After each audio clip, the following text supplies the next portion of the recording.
These were some good episodes. I took notes decently on and off up until the last episode, in which I forgot to take notes for the first half of the episode, and I was watching the fight, and I was writing down, and I was about to write down something cool, and I realized, oh no, I forgot to write notes for the entire first half of the episode. Yeah, that happens. So that episode got an instant gold, because one of my criterias for gold, it's like a secret bonus that we haven't talked about, because nothing has been able to tear me away from my notes, my note-taking, because I like to remember stuff, is that if an episode, particularly if it's a fight, and it tears me away from even thinking about taking notes and just enjoying the episode, it receives the automatic gold stamp for the episode. From me, at least. It's at least made gold, unless it does something irreprehensibly bad, and then it gets stoned instantly to me. It's like, you ruined it. You ruined everything. So last time on Eating the Whale, we had Arlong be introduced. We saw what he's been doing with the village. Saw how Nami is treated in the village. And she's basically treated like garbage by pretty much everyone except for like 1 or 2 people. Yeah. But mostly garbage by everybody. So we have then a flashback told by Nami's sister of what's been going on. It may sound really sad, but even though this was these were gold episodes, I'm gonna be skipping through them a lot. Mm-hmm. Like mostly because the first 2 don't have that much action. You could really sum them up easily. Best Mom and Bass Mom tried her best, but Arlong was a bit more experienced than she was. Yeah, and he was a shark. Arlong comes up and once again I am corrected. It's 100,000 per adult and half of that for a child. And vindication. This is the last time that this will happen. He is often right, I find. Yeah. So this is the only time where I'm like, yeah! So we have... Gotta take your victories where you can find them. So, Belmere is in this situation where she can... Where she only has 100,000 about the same time. And they could have easily just, like, lied to Arlong and then hide the kids. Or sent the kids. They were planning to send the kids off, and I think if that had happened, Bellemere would have put up a fight or just went with them. She did try to put up a fight, like when they first appeared, and even though she's really good at sneak attacks because of her military training, Arlong is just far too strong. I mean, he bit the gun in half. Yeah. So it's kind of hard to say, like... It'd been a different kind of Fishman. Like, if it had been Hachi going up against her, she would have defeated Hachi. Because Arlong is a shark. He's a shark Fishman. That steel skin is probably doing a lot more for him than he gives himself credit for. We then see her go against the lie that they were attempting to set up. I wrote 3 times on this episode, Arlong is just the worst. Yeah, so Bellemere then goes, I'm giving you the 100,000 for my 2 daughters, do not hurt them.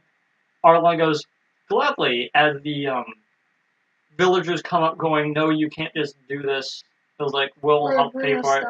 And Arlong just comes up and, with no sound, and in black and white visuals, it was so just good. Shoots her in the head. It won gold. Like that, like good cinematography and good touches like that are one of the things I look for in gold episodes. Yeah. I loved it. I was like, chills. It was amazing. And I know that chills is really a cliche thing, but I was like, oh, that was good. Like, it was terrible. It was a terrible scene because Best Mom dies, but, you know. They then find Nami's charts, and Arlong... in her back pocket. They, like, took it from a dead woman. So, in case Arlong and his cronies couldn't get any worse in your eyes, they also pickpocket from a dead woman. Yeah, so you then have this situation in which Nami is actually a pretty good map maker, and so Arlong just picks her up and says, okay, we're leaving, and Gen basically stands in the way of them going, don't And he Arlong gets just all his scars in the process. yeah, making him look like it Sorry, I started love raining rain. pretty hard right as we start talking. Yeah, it was like what, like 90 degrees almost, like just a couple seconds ago, and now it's gonna hopefully go down to 80. I can actually double check really fast to see what the actual temperature is. Yeah, so Gen gets all of his scars, and unfortunately fortunately and unfortunately, he enters the It's only grouping. 67. Feels way worse than that. I know. It's the humidity. I know. It can't be the humidity. But so dang it!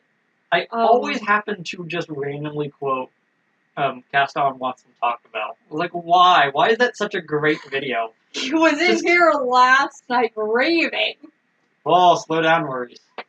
I don't like the rest of that. It's just that one part I constantly loop over because I think it's the best thing ever. Slow down. But so I wrote, Nami then comes back with a wad of money and a tattoo on her back going... No, her arm. Yeah, well, technically it's the back of her shoulder. Yeah, but it's on the arm here. In which she basically says, I joined them because this is a good way to get money. And... Well, she phrases it... Well, she comes back with all of these, like, bruises in a traumatized way. Yeah.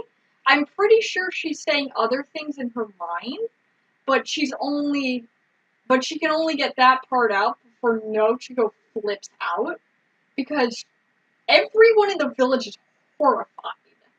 Like, and rightly so, because this, like, girl is, like, talking, like, reverse of anything she talked about beforehand. And after visiting Belmir's grave... Actually, interestingly enough, something that actually probably tipped Gin off as soon as that is that Nami left the money. Anyone who was just in it for the money would have tried to at least pick up some of it. She just left it all wholesale. Which is a clue that she really didn't care about the money. In fact, she brought the money back, like, holding the money out ready to Nochiko. And that was probably the money for Nochiko for the next month. But it does feel really sketchy that she comes back with all these bruises, just mentally broken, and she's like, I joined them because out of my own free will. I was like, I don't think you did. No, I don't. She's like, what, 8? I guess I'm right. No, she's like 6. There's no way. No, she's 8, because 8 years later she's 16. Oh, yeah. I keep thinking it's 10 years. I don't know why. Yeah. So, at Belmir's grave, she kind of lets Nochiko in on the idea that Arlong has promised her for $100 million that she can buy back the town and their immunity. Which is really like a small amount of money if you think about it. She, like, everyone should have been suspicious by then. Like, he was charging such ironically, a small amount. Arlong is asking for half of his bounty, so... Yeah. And then it just immediately cuts back to the rest of the crew. Guys, and Sanji's face is like one of absolute horror. He's like, they did what to my Nami Swan? They did what? Usaku and Johnny are basically just crying off in the distance because they heard it as well. I'm really glad that they stuck around, because everyone knew that they would be coming back. It was like, we'll be going now, and never coming back! Just you watch us! And Luffy's like, okay! And Nami then lets the audience know that she has 7 million left. And she could easily, like, and judging by how many maps she has made over the years, she's basically been all around the East Blue trying to find this money. And bringing the maps back, basically. Yeah. Yeah. That was a goal. So then we cut over to Luffy, who was noticing Gen being escorted by...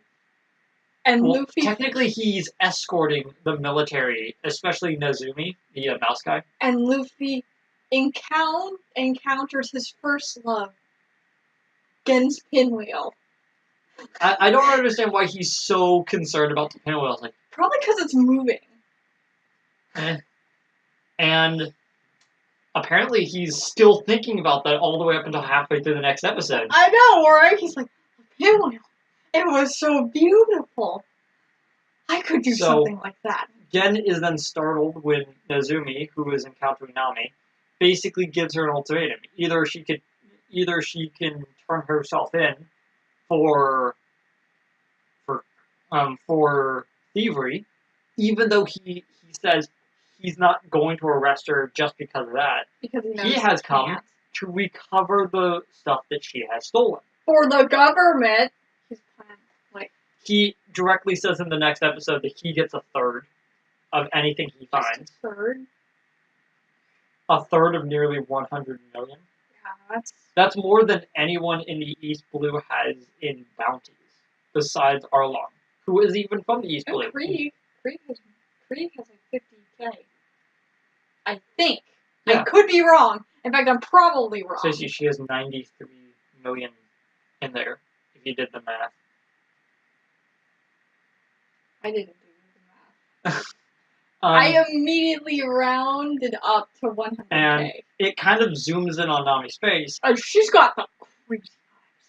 She's like rabid almost in like how crazy she's got. Yeah. The sad thing about this episode is that you know her backstory and you know why she desperately wants this town away from Arlong's control, and that she would sacrifice everything for a few new crew members that are actually calling her friends.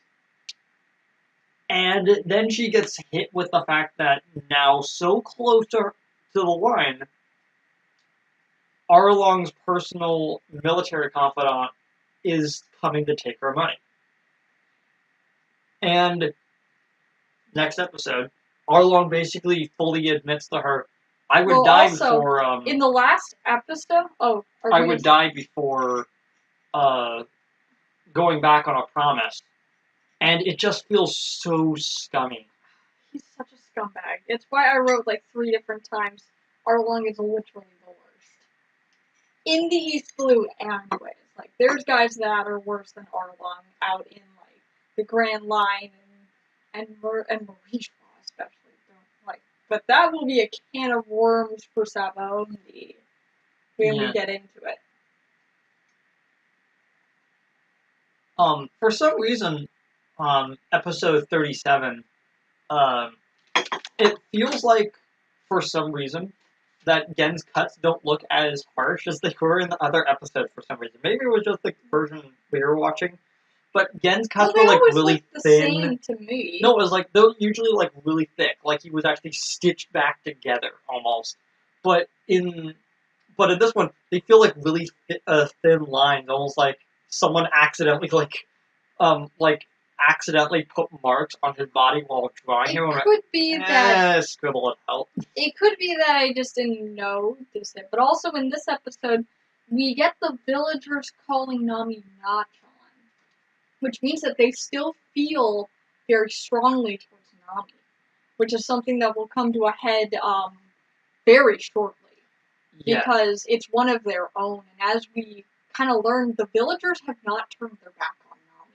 Not really. There's also a really good scene where Nami pulls out her staff and she starts hitting the military, who are just going around uprooting the orchard, trying to find any freshly turned over dirt of where she hid the treasure. And then they find it. And Nezumi goes, okay, pulls up the gun to shoot Nami. It was very clear that he was aiming for the shoulder anyways. Like, he couldn't kill Nami. Arlong would have eviscerated him. Luckily, Nojiko jumped in the way, and it only grazed her side, not piercing any vital organ that could be around this general area. You know, like the lung. Or like major blood vessels.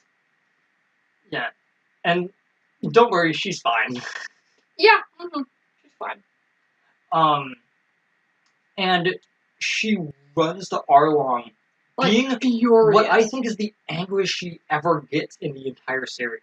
Oh yeah. Like, this is more angry than she gets Like she in doesn't actual even get, like life or death situations. She doesn't even get this angry on Punk Hazard, which is Yeah. where like a lot of the characters get like downright furious, and Nami is just like she's upset, but she doesn't get this angry.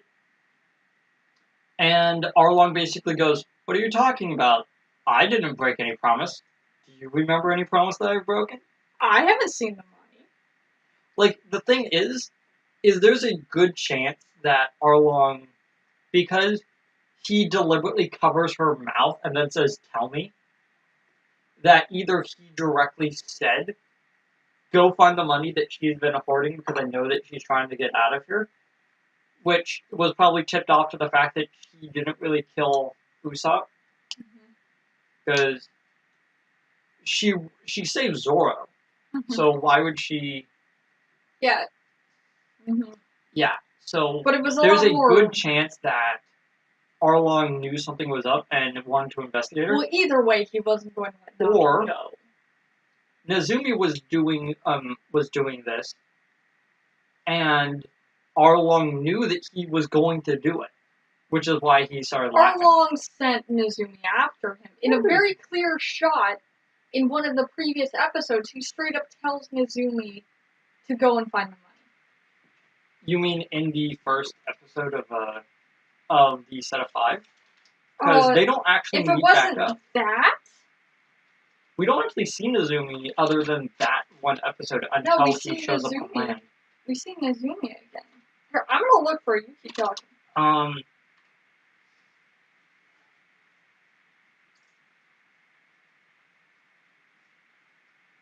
So, Nami, after the entire town has been brought together going, "We've been waiting for this moment. We're gonna rush over there and we're gonna defend Nami's honor.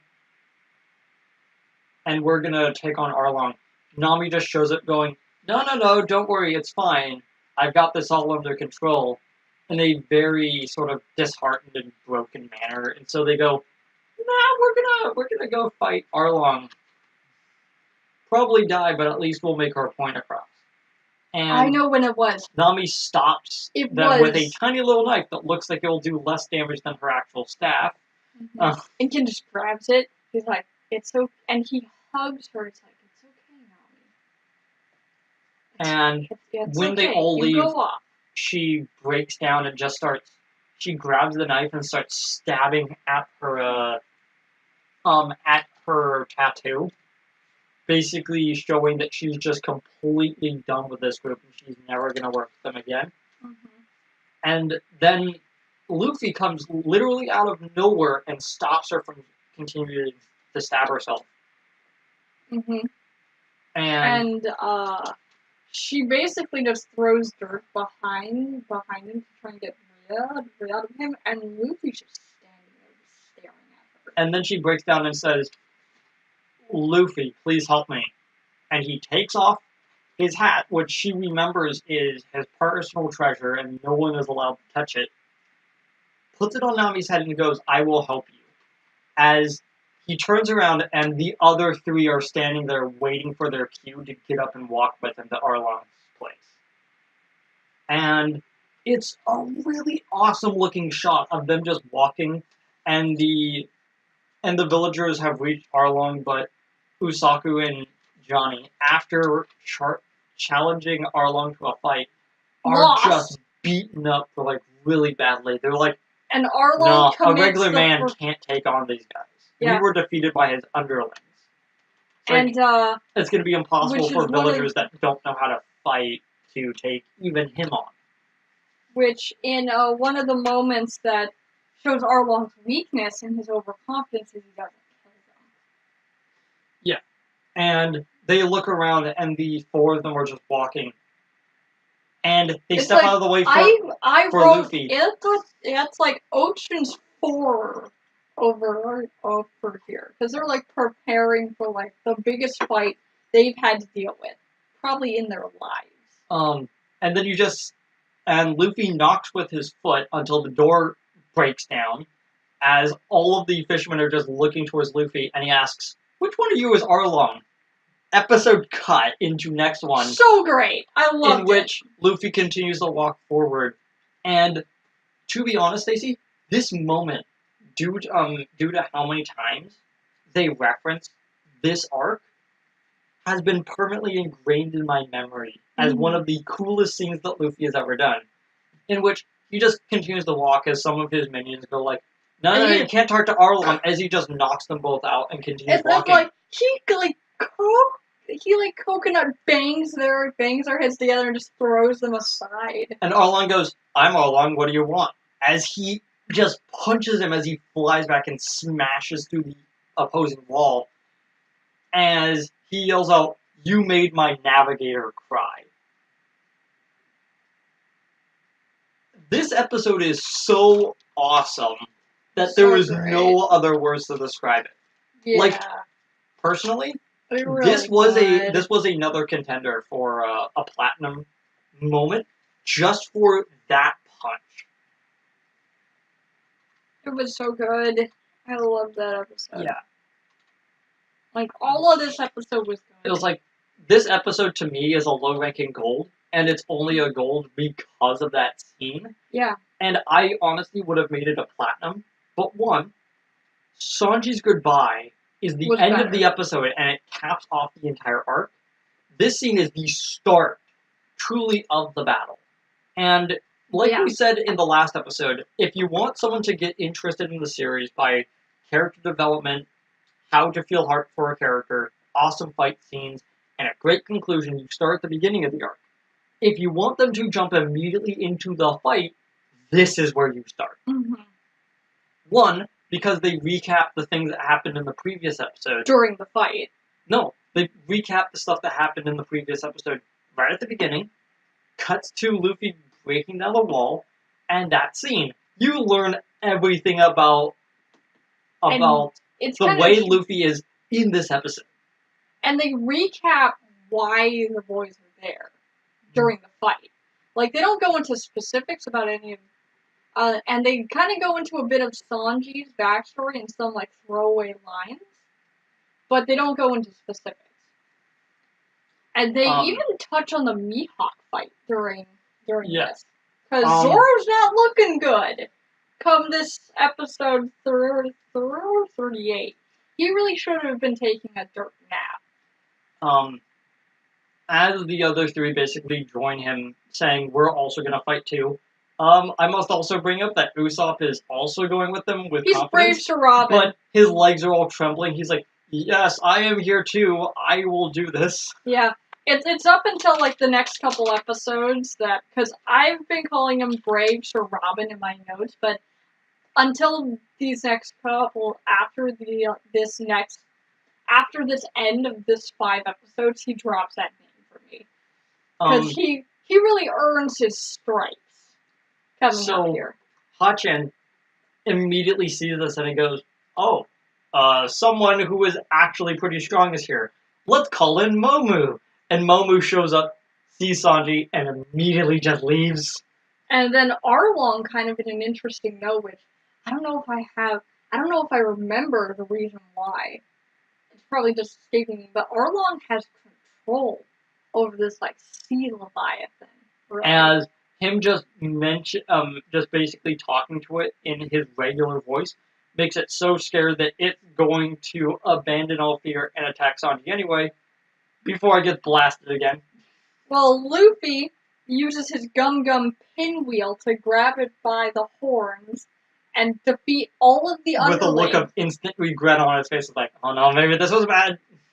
Yeah, he twists him, he plants his feet into the ground. Literally. Twists himself, grabs Twist and shout. Momu, spins around, knocks out all of the minions, and just throws Momu back into the ocean. And they're like, okay.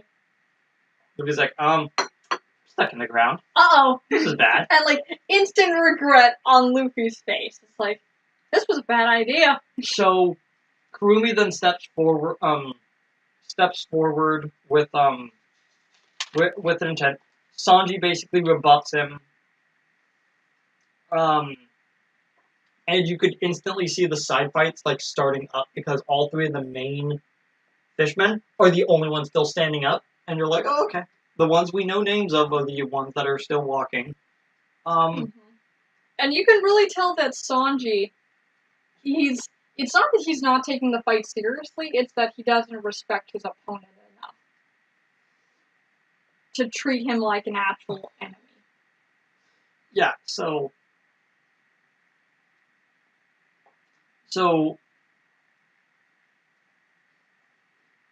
this was like what to compare this first part of the fight to. It reminded me, there was a lot of slapstick in this fight. We know what's hilarious because we're about to get dark with the rest of this. So first fight. we start off with Karubi and Sanji basically squaring each other up. And then Zoro and Hachan immediately also square up. And that leaves Usopp with the Smelt guy. Yeah, and Usopp immediately starts running away. Chew. He says his own name at the end of the sentences. Oh yeah, he's a Pokemon. That's right. And so Usopp starts running away as Chew was like, brave Sir Robin. As Zero's like looking around as he's talking to the villagers of like, oh yeah, we gotta kill you guys afterwards. And then Usopp just throws an exploding star into his face, basically getting him upset. As then for about an episode and a half, Usopp then starts running as Chew is then following. And he even gives a reason why he's doing this. Like, yeah, but we'll get to that. Yeah, we'll get to that in the next one.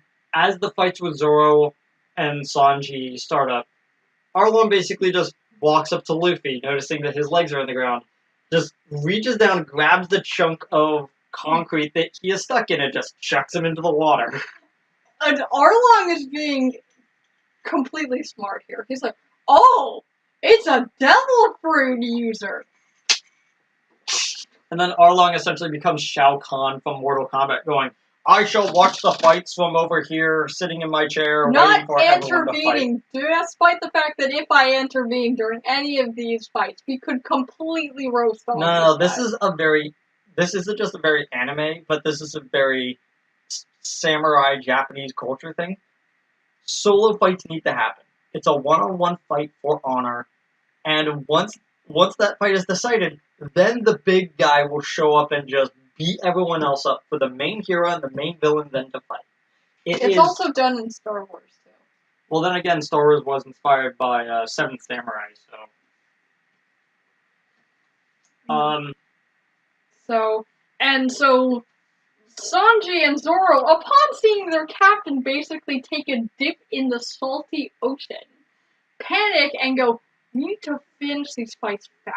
And Usopp, who's run off, completely doesn't know what's happening. Also, it's pretty good where when Arlong picks him up, Luffy basically tries to punch him, and Arlong catches his hand in his mouth, and as a retaliation, because Arlong basically just bites his hand, Luffy bites his arm back. Bites Arlong's hand. It's like, what the heck? She just dunks him into the water. Also, I wrote the note of it's two cripples trying to save a drowning monkey. It is basically the proceeds of this next fight. Oh no, because that's what comes up. So the villagers, upon seeing Luffy get chucked into the ocean, they know that they have to do something. So Gin and the two named villagers are jump into the water to try to help Luffy, as in an actual show of really smart moves. But like, oh yeah, this guy can stretch, and so they just take his head, start stretching his neck so it's above water, so that he can get some air in. It's like, okay. And it actually works. I love that.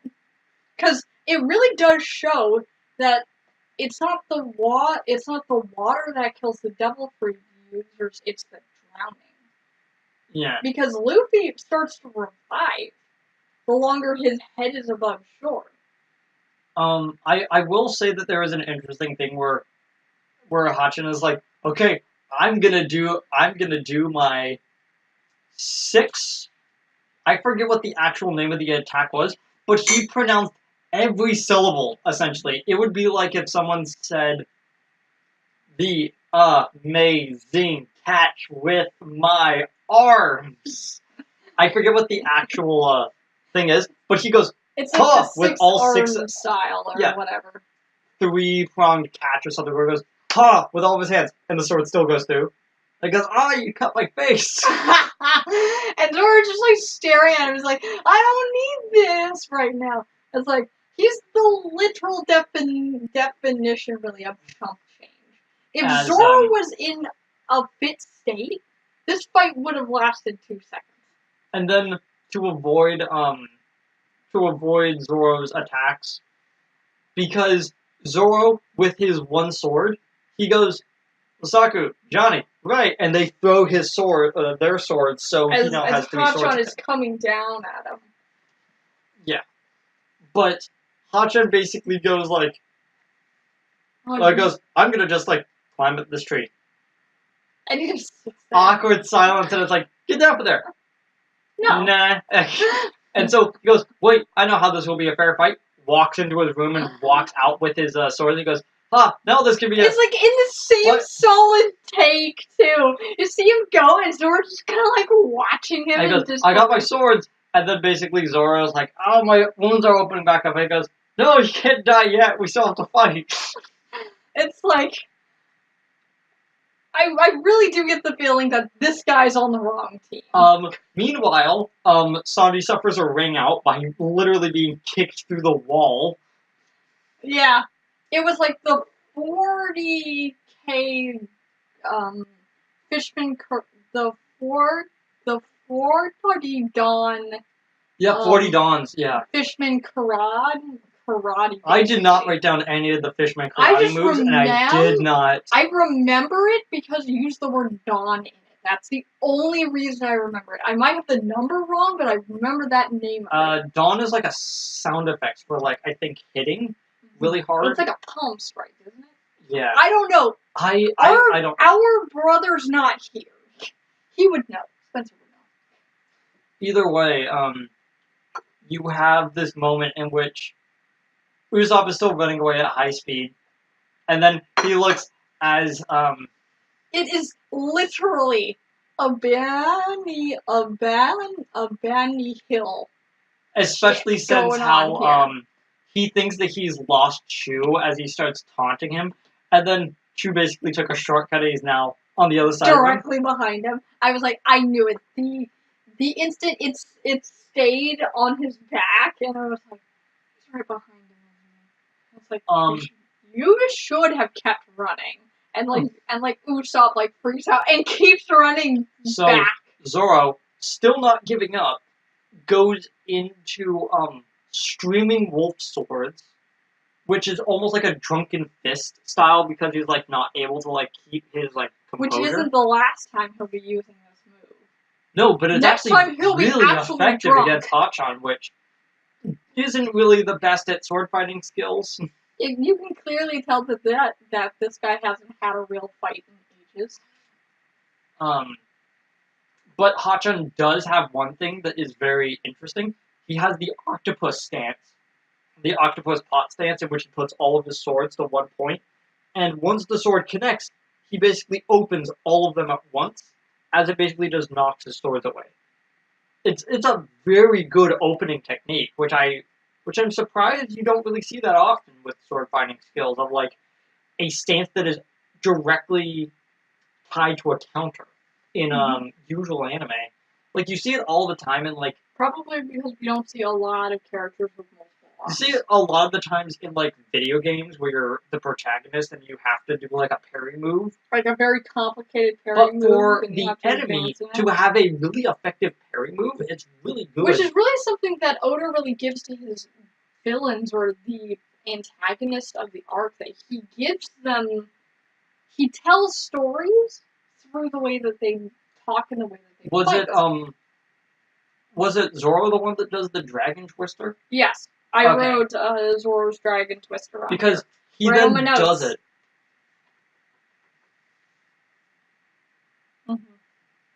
And then my notes cut out after the Dragon Twister. Because I'm looking at it, and I go to the next note here, and I'm like, Oh yeah, I didn't take notes for this episode. Sanji then gets a second round.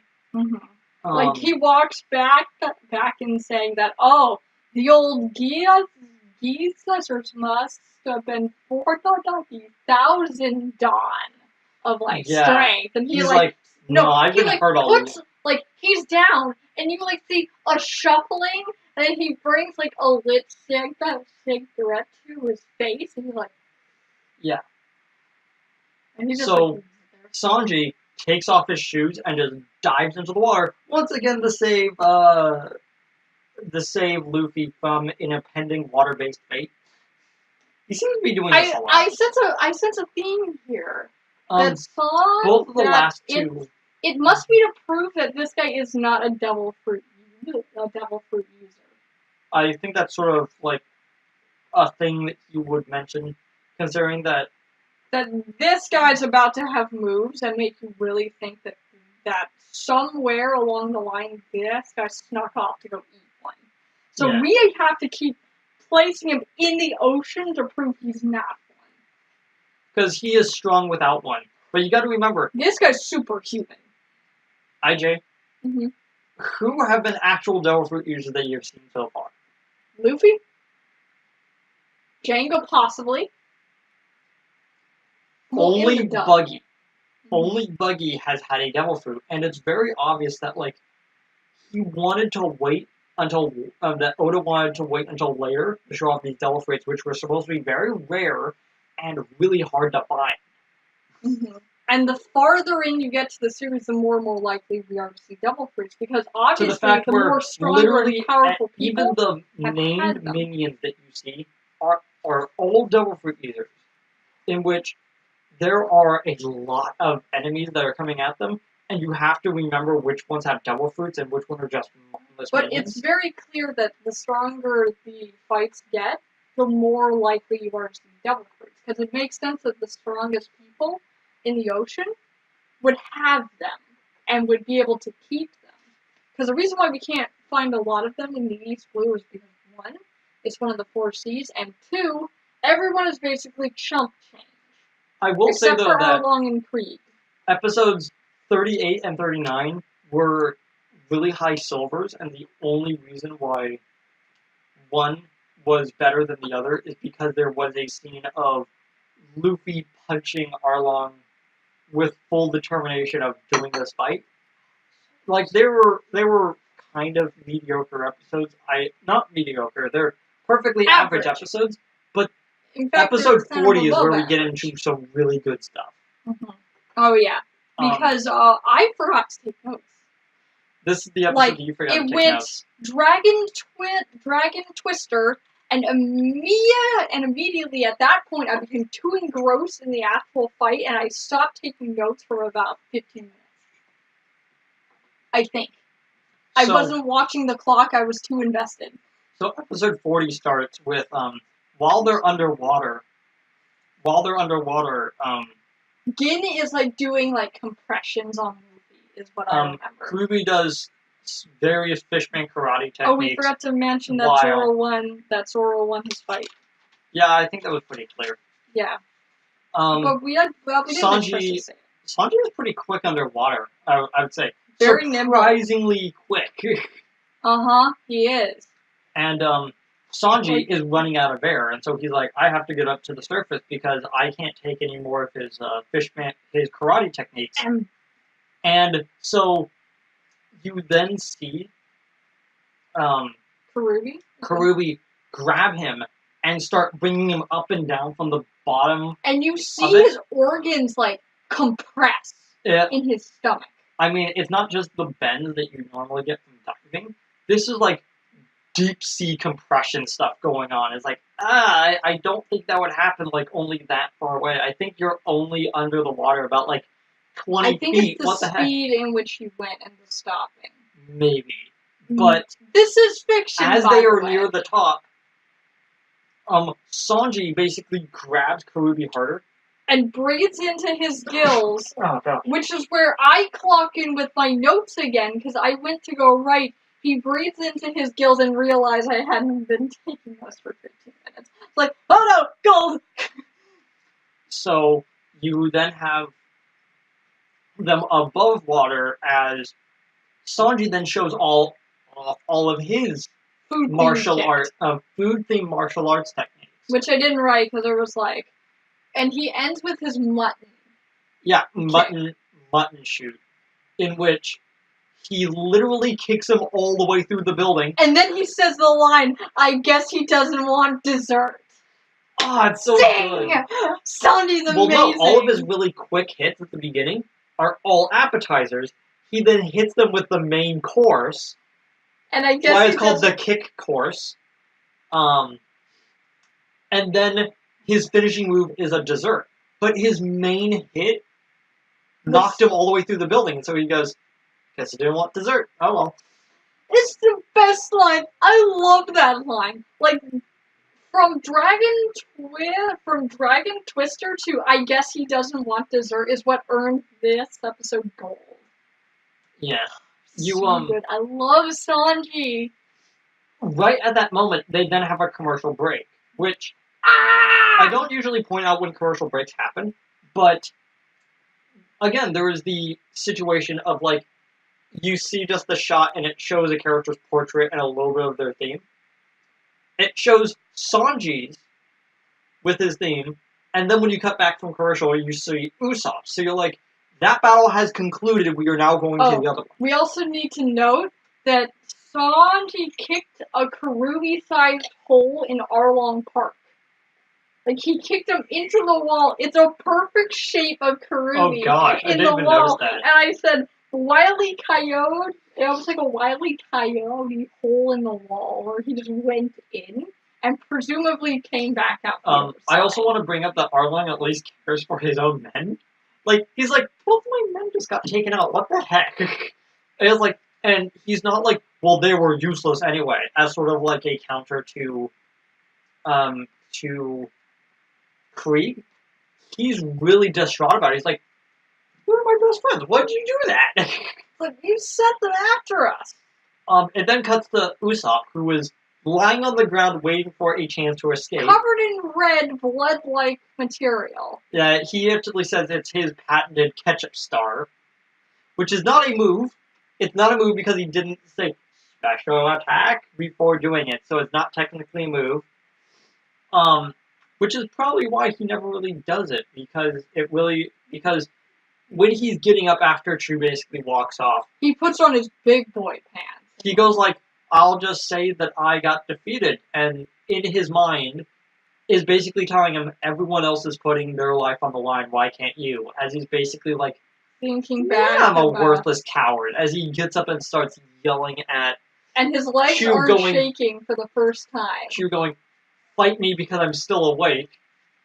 He then gets immediately knocked back down, and he's like, And like, here's the moment where he gets to be a brave warrior of the sea for the first time. He has achieved his dreams. Yeah. At this point, and the rest of the series is just him compounding upon it. He then shows off his two melee attacks, Usopp Hammer and the Usopp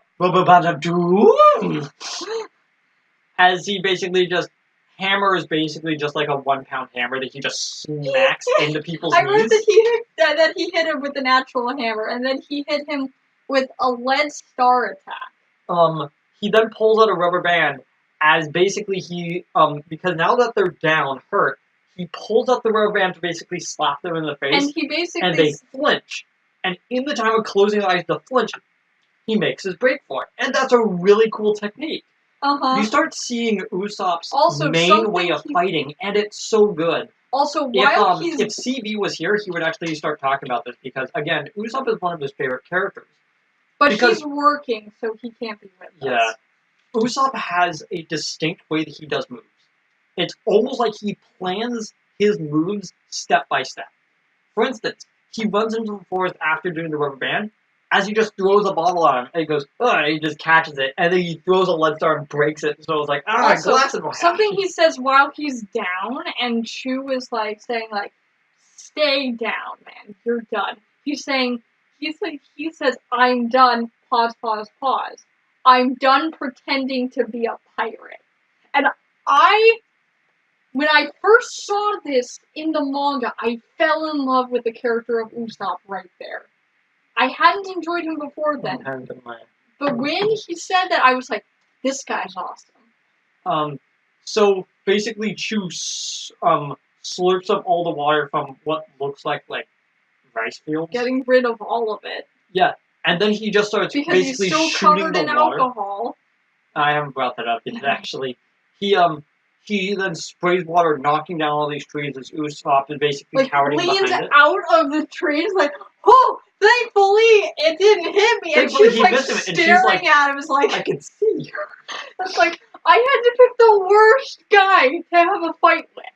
As basically, the tree basically gets cut in half because it gets chopped through by the water gun hits.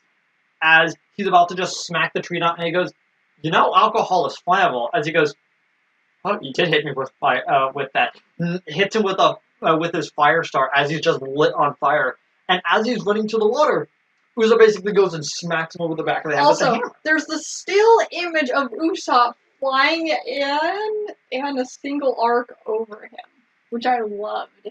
I was like, but yeah, so he double taps him, and he keeps double tapping him until he knows he's dead, and I'm like, Usopp. Yeah. And then Usopp basically lays on the ground, going, "I actually deserved that victory." I know. I was really proud of him. I was like, "You go, Usopp." Cuts back over to Zoro and Sanji, who were defeated off screen. Why do my next week is actually going to start with a really good episode, by the way. Yeah. Like, why do my favorite characters get used as gauges to test how powerful the enemy is for the protagonist? I didn't know that you liked I didn't know that you liked Chad so much. From Yoji X? No, Chad from Bleach. I love him. I love Chad. He's why I left and why I didn't watch the episodes anymore. The same thing with Ned. The same thing with Ned.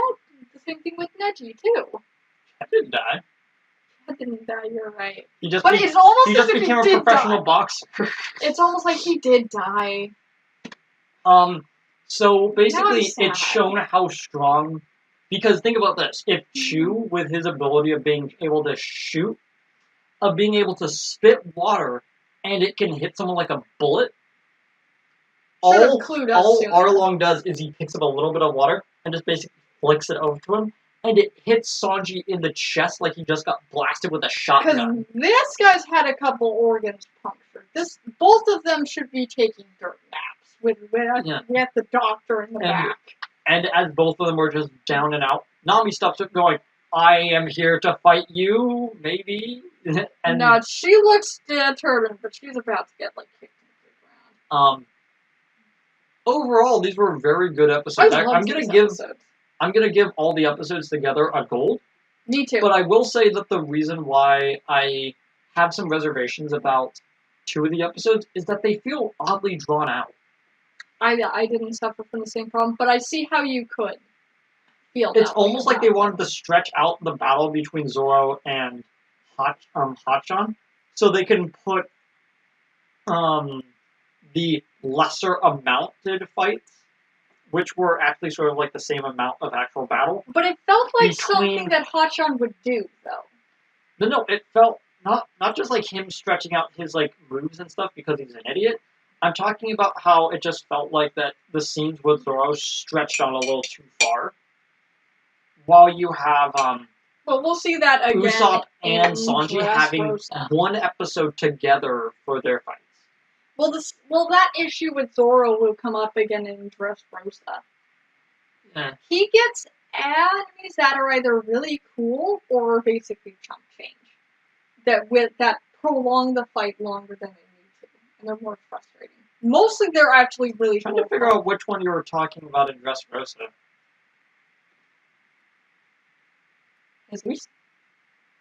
Wait, no, was that his fight or was? Who was he fighting in Dressrosa? You're thinking of the Spades guy. who can turn himself into a mountain. It's the guy in Dressrosa. Like, I completely blank on the name because we just got done with Totland. And when I Again, go are you to talking about Pika? yes, Pika. Are you saying that he was a chump change fight? He was more annoying than really anything else. Well, Zoro he's this had big, imposing guy that Zoro basically goes, I could take you out with about one swing. I want to see you try. Oh, no, he didn't. And then he reforms himself. No, he actually doesn't show up at all later. Well, actually, he went into 3 separate fights with him. Oh. Each of them more annoying than the last. And Zoro commented on the last fight, is like, what do I need to do to kill you? Because he was, like, really pissed at the third one. It's like, big sword coming out here for this one. And I was like, you didn't need that Would sword. you say that these episodes are better in retrospect, that now that you know, like, who these characters are and who they're eventually going to be? Or do you say that They were these good are from really the good start. really good from the start? Yeah. Because you have to realize, this is the arc I really came in on. In the Shonen Jump magazines. I remember really liking these episodes. And I remember, like, I would open them, and the first thing I would read would be Yu-Gi-Oh! And then One Piece, and then I would read everything else. I was really only there for Yu-Gi-Oh! And One Piece. I would say, though, that you really start feeling for Nami because of her anger and her plight. It's like, I want her to at least feel happy. Can they please just get out of this arc so she can be happy again? Can you give the girl a tangerine, please? She's so sad. That's essentially it. I don't really feel like rambling on because I think we basically talked about everything we've talked about. Because these next group of episodes, particularly episode 43, if episode 43 is not going to be my platinum, nothing will earn it in these batch of episodes. I would say, though, that when it comes down, actually, do you have any final thoughts on the episodes? These episodes were really good. These episodes, the choreography in these episodes were on point for me. I can see how someone could feel like, especially the Hachan fight was drawn out, but I was so invested in both of those fights, and it felt so good to have Usopp have his moment where he got to be a brave warrior of the sea and really achieve his dream sooner than anyone else. Because the next person to achieve their dreams is Sanji. And I would say that even though it kind of falls into the trap of Luffy is too powerful, we've got to put him into the corner. We have to handicap him. We've got to handicap him, put him in the corner so and the everyone else can have a fight. Zoro not as much. He got his own episode to shine and do stuff. But but if he had been at full strength, that fight would have lasted like 2 seconds. Yeah. It kind of feels like that. It's he would have done like his Zoro has a good fight. And, like, Sanji has a good fight. Usopp had a good fight. Really good fight. Nami hasn't had a fight yet, but she had a lot of characterization. Luffy had a really awesome, really cool moment. He's taken out of the fight for a little bit because you know that once Usopp gets back there, once Usopp has gotten back to Arlong Park, dragging Chu's body basically behind him, if he's gonna even do that, if he just like leaves him there. Nah, I think he just leaves him there actually. Pins him underneath rebar, basically. You basically you have the perfect moment for Luffy, now that all the other fights are done, to immediately show up and take on Arlong. And it also clears the board so that no one else gets hurt. Because this fight is catastrophic for the area. Luffy's fights usually are. Which is why it's always good to separate him from the main fighting area. I think we could talk about this more next week when we actually go through the episodes, but I read through the arc again. And you could actually see on top where the flashbacks are because they're darker pages. Mm-hmm. The actual like. Oh yeah. Oh yeah. Yeah. They're like huge like bars of like darkness. Flashback moments. Mm-hmm. Oh, it's so good. I love this. Oh, flip too far ahead. There it is. catastrophe. Anything else? Sanji's awesome. I love Sanji. Yeah, Sanji again is my favorite characters actor. Is my favorite character. Consistently, in what I love, get like screwed over in fights to show that the big bad means business. And but I'm like, at least oh! It's better than they are there to fight and then immediately taken out by their own fights. And then Luffy comes back and cleans all them up, like what happens sometimes in other anime. And it just feels so disgusting. Like, my heart breaks. Because you fall in love with characters. Oh no, we gotta show, like, these three guys are being taken out. Because the main protagonist is best protagonist, we swear, guys. Yeah, it actually happened a lot in Bleach. The most famous one that I could think of is that there was a guy that could have easily been taken out, but they wanted to throw in some cannon fodder towards him for the actual fight to show up a few chapters later. It just didn't feel right. You're not being very specific. I'm talking about the superstar. They throw in like two chump characters at him. They get taken out in one chapter, and then his actual fight shows up, and he goes, "Oh no, I gotta soup up a little bit more," and then it's taken out. And it's like, okay. It's characters like Chad. It's why One Piece feels a lot better than other Yes, I like watching One Piece because I know that at the end of the day, Sanji will still be treated with respect. Because he didn't get, like, humiliated. He didn't get absolutely humiliated. Because he's still trying to stand up. He still stands up after he gets, like, hit twice. You could see how shows like My Hero Academia more recently, because of their proclivity to showing every character in their large roster at least some sort of, like, challenge and fight and a little bit of a moment. Like, you can honestly tell that, like, they learned a little bit from One Piece and their strategy of give everyone their shot, but and give like, the main villain the main hero. Because no one else can stand up to him. Also, everyone might, well, if there are comments, I've read the newest chapter of One Piece. We're not going to talk about it, but But we're not going to talk. We're not there yet. We won't be there for another 5 years. Yeah, so I guess this is it. Okay, see ya. These episodes were awesome, and the next batch of episodes hopefully will contain a platinum for me. And if not, that's all I can say. Bye. So, bye.